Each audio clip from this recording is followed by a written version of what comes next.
What's up, Nashville? Just another day in the life here in Nashville, living the dream. Well, living somebody's dream. I guess it's mine. Actually, I just got done tuning up some vocals on a session that I'm producing. I've got a co-write coming up here in about an hour or so. And I just wanted to get on here and talk a little bit about rhymes and why it's so important to have not predictable rhymes.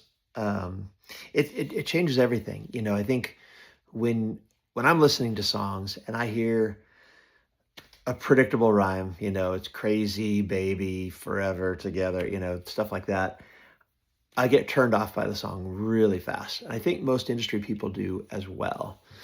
So I think that, just for a small tip for the day, if you can focus on making less predictable rhymes, and I think it will help to get your songs to where, they're going to be listened to differently. And publishers, artists, if you're pitching your songs, all that stuff. I mean, it's really hard to get, your songs cut or if you're searching for a publishing deal, planning for publishers, that's one thing that they're gonna look at right away and go, not so good.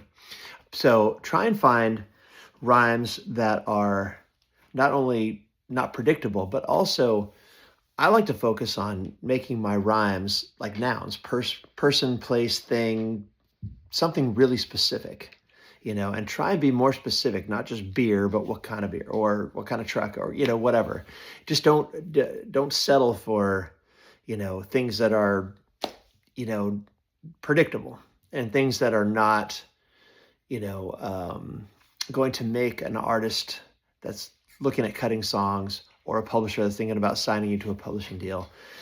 Think about just, those kind of things are things that you really want to focus on, just making sure that your songs don't sound lazy, because I hear a lot of songs and where it just sounds like the writer just got lazy and it's like, that's good enough, or that rhymes, I like, soft rhymes that are not something that is exact, sometimes and that helps sometimes also in making it less predictable. Like you'd be like, I'm just, this rhyme, it totally works. But, can we make it better? Those are the things that are just little things like that make a song, the difference between good and great in your songwriting. So I would be thinking about stuff like that as much as you can. And when you're writing and challenge your co-writers. I do that a lot, and I probably piss people off sometimes. But I think in the end, most of the times when I do that with my co-writers and my friends, I think they're happy that I did. They may not be happy in the minute when I do it because they're like, oh, this is really good, and like, okay, well, maybe we can make it better. And I know there's a lot of great songwriters that will, work on a song. I've heard Sam Hunt is very meticulous about stuff like that. Like he will take a song and he will go over it and over and over and keep rewriting it and keep making it better. I heard he did that with Body Like a Back Road. He kept rewriting it. That was just what I heard, I think, from one of his co-writers had talked about that on a podcast once. But I mean, it's, that kind of thing. I mean, and it was, I think it was, won a bunch of awards. It was a big song. And maybe that's the reason it was, because he took the time to do that. And I try and take the time to do that as well. I try not to settle, especially, if you're in a room with 2 or 3 writers and you guys are all kind of, sometimes the majority is going to win, and sometimes you may not win on stuff like that. And sometimes it's not right.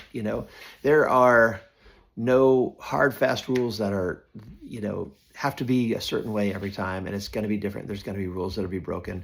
Everything that I tell you, you could probably point out many examples of great songs that didn't follow those rules as well. So just a few things to think about. And when you're writing, just make sure that you're trying to challenge yourself to make it as good as you can possibly make it.